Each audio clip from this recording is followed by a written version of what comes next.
Welcome to another edition of Daily Airline News. I'm Jeffrey Thomas.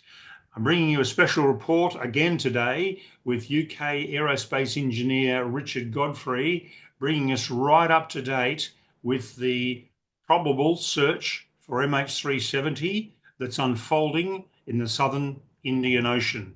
So, Richard, can you bring us up to date with the progress of Armada 7806? Yes, Armada 7806 is underway in the Indian Ocean in the general direction of the MH370 search area. It's taking a bit more of a southerly route at the moment because it's trying to avoid some bad weather in the Indian Ocean. The storm Talia is still raging on the vicinity of the direct path from where Armada 7806 is currently, which is at 23.35 degrees south, 61.22 degrees east, if you want to follow it on a map. So it's well underway, but it's still got several days to go before it reaches the search area. I believe the uh, estimated time of arrival in the search area, which is what we call the seventh arc, um, and that's, I understand, to be February the 23rd. That be correct? That, that's correct. So we got the 15th today, another 8 days to go. Yeah. Now, we discussed yesterday the Ocean Infinity still has not got a contract signed by the Malaysians, but it appears as though they're either playing a bluff game with the Malaysians or they're going to search without a contract, which is what I sincerely hope they do, because I want full transparency on this search and what they find. But I believe the area that they're going to look at is up to 15,000 square kilometers. Yeah, the area is estimated at 15,000 square kilometers. It is put together in several so-called hotspots. Different experts have provided Ocean Infinity with inputs over the last year or so, and Ocean Infinity are going to look at a hotspot defined by Captain Bleley and Jean-Luc Marchand, and in their presentation to the Royal Aeronautical Society in London.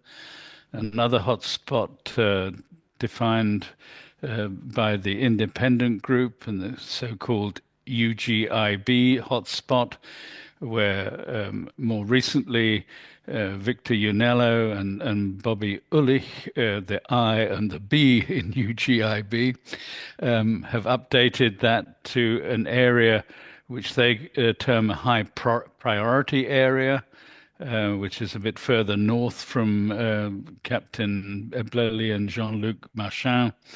And finally, Professor Simon Maskell and myself have presented a whisper hotspot, which is again a little bit further north. But all of these hotspots are in the area of the seventh arc.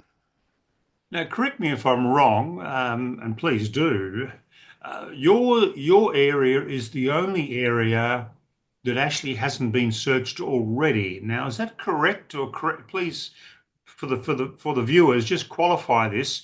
My understanding is your area is just outside the previous area searched, whereas the other two are within the area previously searched. No, I need to correct you. Good, please Um, do. all, all three areas Okay, have a part of the area which has already been searched okay, and a part which has not been okay. searched. So the Whisper area has only been touched upon, and there's a large large part that still needs to be searched. The independent group's high priority area is has been searched, but they point out that it's very difficult terrain, and Yes. it Okay. needs to be searched again.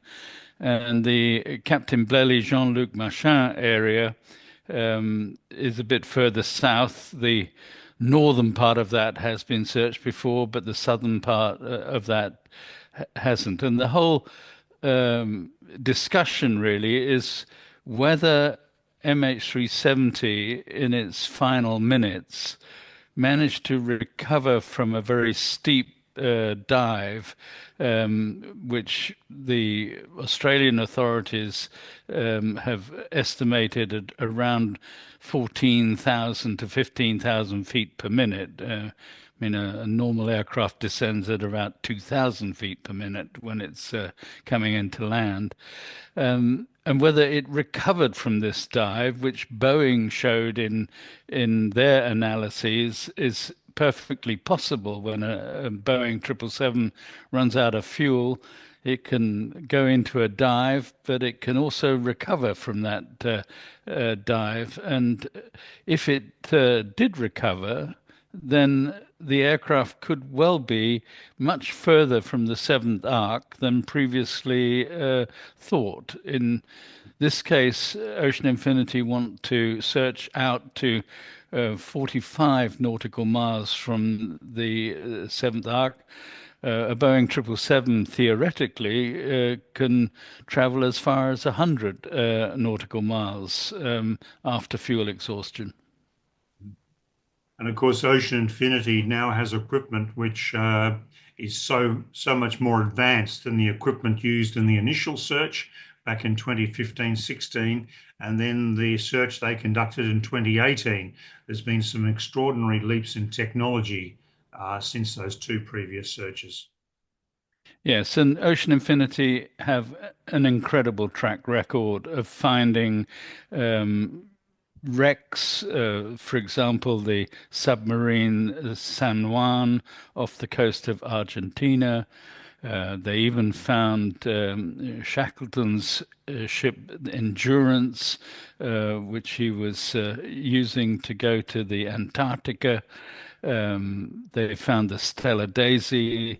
They found the Grande America in the Bay of Biscay, the USS Nevada.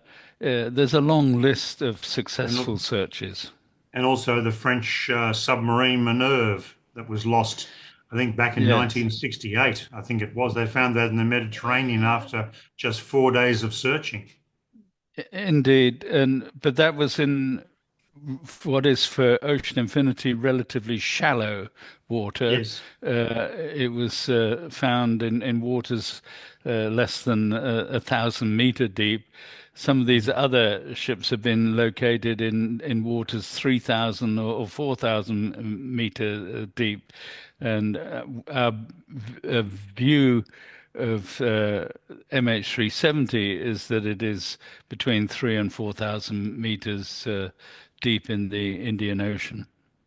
And of course, all this underscores Oliver Plunkett, who's the CEO of Ocean Infinity's comment that we are the world's #1 underwater search company, and MH370 is unfinished business. They want that prize, they want to find that, and they want to bring closure. Indeed, they do. There are several other competitors of Ocean Infinity out there as well. For example, Fugro was involved in the search for MH370 in the first instance, together with ATSB under the direction of Pete Foley. Um, and Fugro are still interested in the search for MH370 and have also advanced their technology. So if Ocean Infinity don't do it, then someone else will. But the Malaysians need to watch out with their stalling tactics because sooner or later MH370 will be found. Look, indeed. And here at daily airline news. We're going to keep you right up to date with what's going on. We're monitoring the situation 24/7.